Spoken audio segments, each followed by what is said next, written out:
Marcus Chun had always considered himself an average maintenance engineer aboard the trading vessel Starbound Horizon. Nothing in his 32 years had prepared him for the moment he would become a legend among the Cathara, a species no taller than his thumb. The encounter began during what should have been a routine supply run to the asteroid mining station Kepler-7. Marcus was checking the cargo bay's atmospheric seals when he heard it sound like tiny glass bells chiming in distress. Following the noise to a forgotten corner behind the oxygen recyclers, he discovered something extraordinary. A miniature silver spacecraft, no larger than a jewelry box, had crash-landed among the spare parts. Its hull was cracked, leaking a faint blue mist, and through a transparent section, Marcus could see movement. Tiny figures, each no bigger than his pinky nail, were frantically working inside what appeared to be a flooding compartment. Without hesitation, Marcus carefully lifted the vessel. The metal was surprisingly warm and seemed to pulse with its own energy. Using his finest precision tools, he began working on the breach.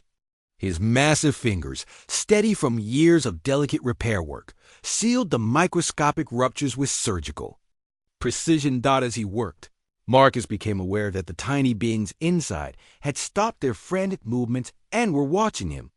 Through the transparent sections, he could see dozens of them humanoid in shape, but with iridescent skin that shifted colors like oil on water.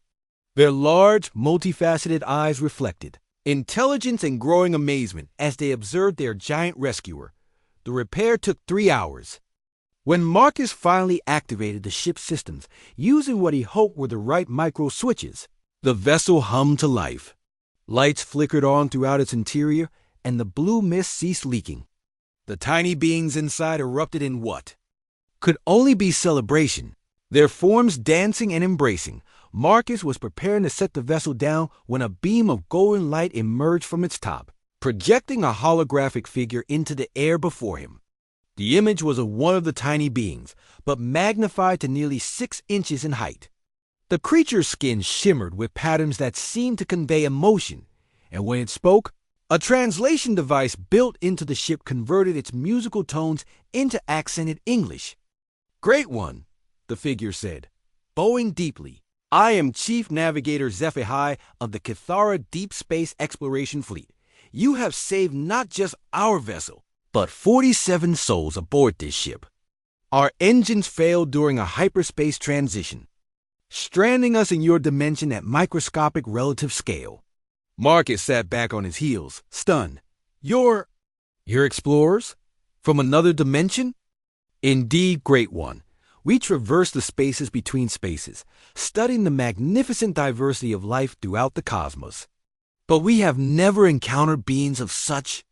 Zephyrhai paused, his skin pattern shifting to deep purple. Such gentle enormity. Your people are spoken of in whispers throughout the small-scale dimensions. The humans who build worlds, who touch the stars, yet show kindness to the smallest of creatures. The chief's skin suddenly brightened to brilliant gold, and his posture became formal. "Great One, by the ancient laws of my people, a life debt has been established. You have preserved not merely our existence, but our mission to catalog the wonders of creation. Such a debt can only be honored through the most sacred of bonds." Before Marcus could ask what that meant, Zephyrhai turned toward his ship and made a complex gesture. A section of the vessel opened, and another figure emerged, this one projected in the same golden light, but distinctly different. Where Zephyrhai's movements were formal and measured, this being moved with fluid grace.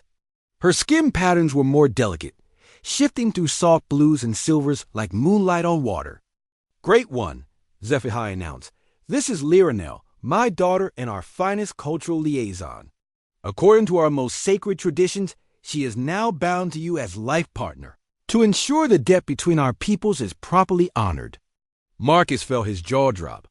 The tiny projection of Liranel was regarding him with what appeared to be curiosity rather than dismay. Her head tilted at an angle that somehow conveyed both intelligence and amusement. What?" Marcus stammered.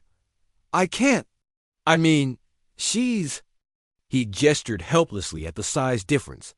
Liranelle spoke for the first time, her voice like wind chimes in a gentle breeze.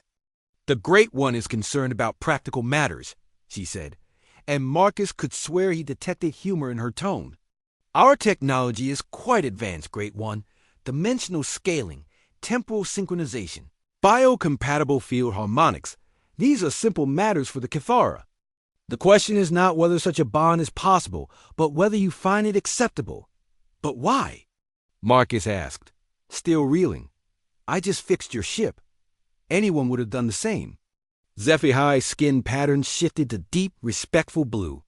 "Great One, in our travels through 47 dimensions, we have encountered species that would have harvested our vessel for its exotic materials, others that would have captured us for study or entertainment, some that would have simply ignored our plight. But you," his voice carried unmistakable reverence, "you saw strangers in need and acted without thought of reward or recognition. This is the essence of what makes humanity legendary among the small scales." Marcus looked at Liranelle's projection then, at the tiny ship with its 47 microscopic passengers, depending on his decision. The engineer in him was fascinated by the technological implications. The human in him was touched by their profound gratitude. But mostly, he was simply overwhelmed by the trust they were placing in him. What would this ... partnership ... actually involve? He asked carefully. Liranelle's skin patterns brightened, cycling through what appeared to be pleased colors. "Cultural exchange, Great One. I would learn about human ways and share with you the knowledge of the small scales. Our peoples would be forever linked in friendship and understanding." Marcus took a deep breath. In the space of one afternoon, he had gone from fixing atmospheric seals to being offered marriage by a tiny alien princess. As he looked at Liranelle's expectant expression and the hopeful faces visible through the ship's transparent sections, he realized that perhaps average maintenance engineers were meant for extraordinary adventures after all. "Well," he said slowly, a smile beginning to form, "I guess I should learn more about Cathara customs." The celebration from the tiny ship was audible even without translation.